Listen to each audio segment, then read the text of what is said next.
I don't really feel like coming up with an intro, so let's just hop into it. I've been playing Call of Duty Warzone 2.0 for the last week or two, and here are my thoughts on it so far. The servers for the game have been notoriously bad so far, and there's been a lot of issues where a lot of people can't even launch the game. I personally haven't had any issues launching it, but I have had it crash a few times, and the server issues seem to have gotten a bit better over the past week or so. I think that has partially to do with the fact that less people are playing the game though.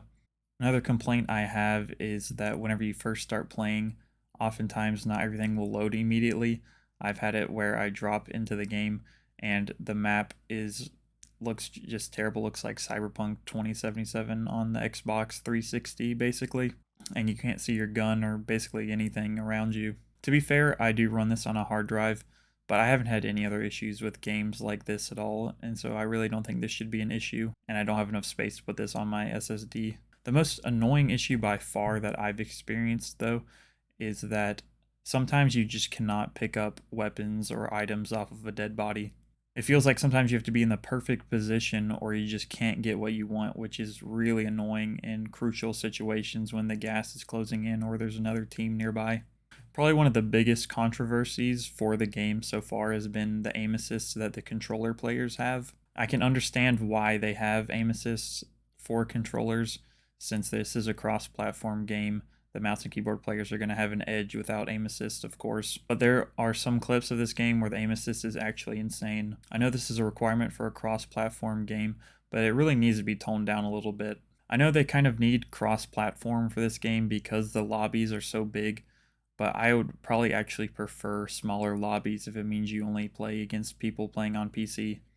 Building off of that, there's also an issue with the proximity chat. There's a lot of fun situations that can come out of it, but whenever you first get into a lobby, prepare for the ear rape. You will get people screaming, shouting, hearing vacuums in the background, and of course most of this comes from the console players because they don't have a push-to-talk function. One funny aspect about this though, whenever you're playing the game, you can sometimes just hear people's white noise coming from their mic, so you know someone's nearby. In addition to this, the audio can be buggy. Sometimes you can't hear if someone's running right next to you. I haven't experienced this too much, but it's really annoying when it happens. I've also seen some other weird glitches, like people being killed but then coming back to life and being invincible. And people can spectate you while they're dead and use text chat to tell people where you are, which is just a complete oversight in my opinion. I don't know how they let this get through. The sad part about all this is that when the game actually works, it's actually pretty good.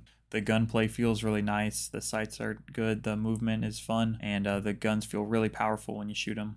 It's actually so good that when I went back and played some Hunt Showdown, it actually felt so bad in comparison. I really like the Gulag event as well. It's fun to have a chance to get back in the fight after you've died, and it can really get your heart going whenever you have an intense fight and barely make it out. The side objectives are also a nice touch. It's really fun when you hunt another team or are hunted by another team, and just adds some more depth to the game.